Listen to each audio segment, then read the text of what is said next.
नमस्कार दोस्तों, सी सेट की इस वीडियो में आप सभी दोस्तों का हार्दिक रूप से स्वागत है। आज हम बात करेंगे परिच्छेद 2 के बारे में। तो देखिए, किसी भी परिच्छेद को सॉल्व करने से पहले मैं आपको कई बार बता चुका हूँ कि देखिए, अपने दिमाग को सेट करके बैठिए बिल्कुल और ध्यान से इस परिच्छेद को पढ़ने का प्रयास कीजिए, समझने का प्रयास कीजिए कि वो कहना क्या चाह रहा है। अपना दिमाग नहीं लगाना है, जो वो कह रहा है उसी बात का आंसर देना है आपको, बस इतना सा काम आपका है इसमें। तो यहाँ आपको कहना है या आपको कहा है कि भारत विश्व के 10 सर्वाधिक आपदा प्रवण देशों में से एक है। यह देश कई कारणों से आपदा प्रवण क्षेत्र है। कौन सा? भारत देश की तो बात हो रही है ना यहाँ पे। तो प्राकृतिक और मानव प्रेरित दोनों ही। इसके अलावा प्रतिकूल भू जलवायविक दशाएं जैसे कि स्थलाकृति विशेषताएं, पर्यावरणीय ह्रास, जनसंख्या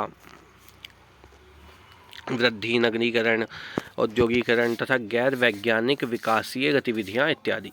ये कारण या तो आपदाओं के वास्तविक स्वरूप अथवा उनकी तीव्रता तथा आवृत्ति को बढ़ाकर मानव जीवन को भयंकर रूप से प्रभावित करते हैं तथा देश में जीवन समर्थन प्रणाली को बाधित करते हैं। ठीक है, अब आपको यहाँ पे ये परिच्छेद का आंसर बताना है आपको कि परिच्छेद के अनुसार भारत के अत्यधिक आपदा प्रवण होने के कारण क्या है। ठीक है, कि विकास प्रक्रिया के कारण, जनसंख्या वृद्धि के कारण या भूगोल के कारण। ठीक है, तो यहाँ पे आपको क्या समझ के चलना है कि भारत के अत्यधिक आपदा प्रवण होने के क्या कारण है।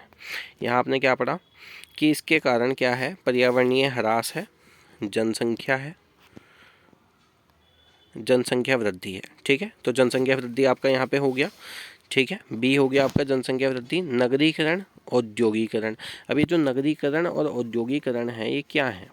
ये विकास प्रक्रिया के कारण ही तो हैं।